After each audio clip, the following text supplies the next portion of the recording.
السلام علیکم ورحمۃ اللہ وبرکاتہ۔ ہمیں چاہیے کہ ہم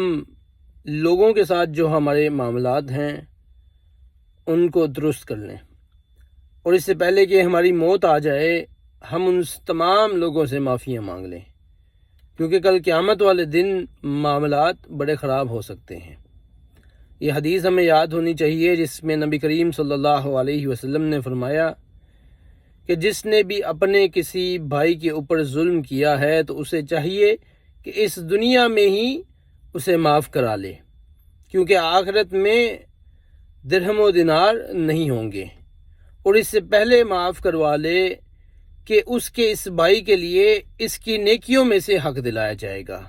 اور اگر نیکیاں نہ ہوئیں تو اس بھائی کی برائیاں، جو مظلوم بھائی ہے اس کی برائیوں کو اس کے اوپر ڈال دیا جائے گا۔